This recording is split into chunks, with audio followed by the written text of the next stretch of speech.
Let's talk about a concept that feels deeply unfair, mainly because it is. And that's the idea that it is actually more expensive to be poor. Now, I'm not talking about a feeling. I'm talking about a literal mathematical trap. And today, we're going to break down that equation. So let me start by asking you a question. How can a simple, what should be a manageable problem, completely spiral out of control and derail your entire financial year? I know it might sound like a crazy exaggeration, but as you're about to see, the math behind it is brutally real. Okay, picture this, because I am willing to bet that most of us have felt some version of this before. You're driving along, and then, boom, that dreaded little check engine light flicks on. Your stomach just drops. And you know logically, the smart thing to do is to get it fixed right now. The mechanic tells you it's a $300 part, but there's a problem. On day one, you need that repair, but you look at your bank account and you've got exactly $42 to last you until payday. So you do what you have to do, right? You ignore it. You turn up the radio and you just pray. But a couple of months later, that prayer runs out. Catastrophe strikes. The car just dies right there on the highway. And this is where the costs just start to cascade. The initial $300 problem, oh, it's still there. But now you've got a $200 tow truck fee on top of it. And that faulty part you ignored, it's completely destroyed your transmission. That's a $2,000 repair. And since you can't get to work, you've just lost $300 in wages. And just like that, a simple $300 problem has snowballed into a $2,500 catastrophe. Now listen, this is not just bad luck. This is the math of being broke.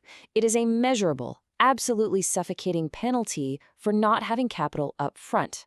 I'm Eddie, and this is exactly what I mean when I talk about the invisible equations that keep people stuck on the financial hamster wheel. To really understand it, we have to start by challenging the most common and, let's be honest, most useless financial advice you've probably ever heard. You know what I'm talking about. Most financial gurus, they love to talk about lattes and Netflix. They say things like, just stop buying luxuries, as if saving a few dollars a month is going to magically revolutionize your life. But that advice completely ignores the fundamental economic reality. Wealth and poverty, they're about so much more than just habits. This reality is actually captured perfectly by something called the Boots Theory, which comes from a novel by Terry Pratchett. And honestly, it explains the wealth gap better than most economists. And it is the core framework for understanding why it's so expensive to be poor. So the theory goes like this. A rich man can afford to buy a pair of high-quality $50 leather boots that are going to last him 10 years. The poor man, though, he can't afford that. He can only afford the cheap $10 boots, but those fall apart after one season. So over the same 10 years, the poor man spends $100 on boots, double the cost, and yet his feet are probably still wet. The rich man is dry, comfortable, and $50 richer. This right here is the poverty premium in action. Okay, so that's a story about boots, but how does this actually apply to real life? Well, this dynamic is everywhere. It's hidden in these small, daily costs that just bleed you dry without you even noticing.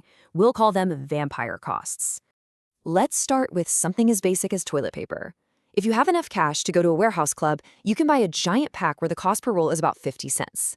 But if you're living paycheck to paycheck, you can only afford that little 4-pack at the corner store where the cost per roll is $1.50. You are paying a 300% premium for the exact same product simply because you lack the capital to buy in bulk. And believe me, it gets so much worse when we look at banking. Let's say a subscription hits your account for $25, but you only have 20 in there.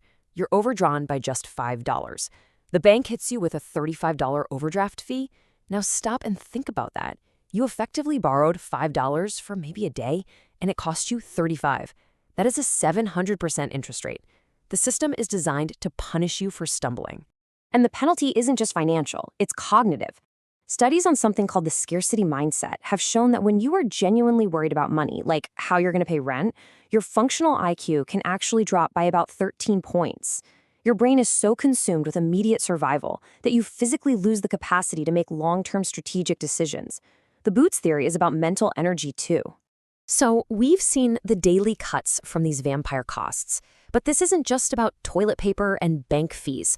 Let's zoom out to the big-ticket traps, the ones built on the exact same principle, but with life-altering stakes. Just consider the process of buying a car when you have no savings. You can't just go to a normal dealership. You end up at a buy here, pay here lot that sells you a clunker worth maybe $4,000, but they charge you $8,000. Then they hit you with a 24% interest rate. Over the life of that loan, you end up paying $15,000 for a car that was never worth more than $4,000. It's a debt spiral designed to keep you trapped. And housing is the ultimate Boots Theory example. When you rent, you are paying 100% interest. You build zero equity. But to buy a house, you need a down payment that's impossible to save when half your income is going to rent. So you get stuck paying $2,000 a month for an apartment that would only cost $1,200 a month in a mortgage. You are paying more for an asset you will never own. And beyond the money, there is another hidden penalty: the time tax. If you have to use a laundromat, that's 2 hours of your life gone every single week. Living in a food desert means an hour of travel just for affordable groceries. This is time you can't spend working, learning, or just resting. By stealing your time, poverty steals your future earning potential. Okay, I know this is a grim picture, but understanding the math is the only way to break the equation. So how do we start? Well, it begins with building yourself an escape hatch. And this means reframing how you think about your first saved money. That first $1,000 isn't just a rainy day friend, it's not defensive. It is an offensive weapon designed specifically to destroy the poverty premium. It is the money that you use to finally buy the good boots. Here's how it works in practice. With a $1,000 buffer, a flat tire is just an annoyance. It's not a crisis that forces you into a payday loan. You can raise your insurance deductible, which actually lowers your monthly premium.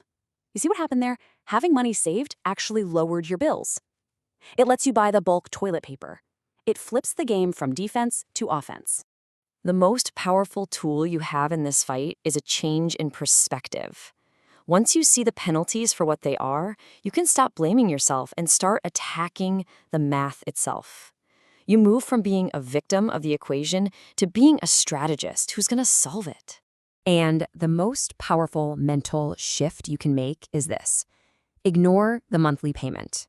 Companies want you to focus there because it hides the true cost. Instead, you need to focus only on the total cost of ownership. What will this car, these boots, this loan cost you over its entire lifetime? That is the only number that matters. So what's the first actionable step? It is not sexy. It's an audit.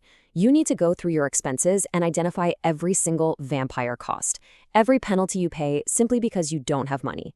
Is it late fees, high interest, buying single items instead of in bulk? Find the single biggest leak and then you ruthlessly attack it. You cut everything else until you have the capital to plug that one hole permanently. You know, it takes 10 times the effort to get from $0 to $10,000 as it does to get from $10,000 to $100,000. The wind is in your face at the start. But once you understand that being poor is a mathematical penalty, not a moral failing, you can stop playing their game and start playing yours. You can start fighting back. So the question is, how will you change your equation?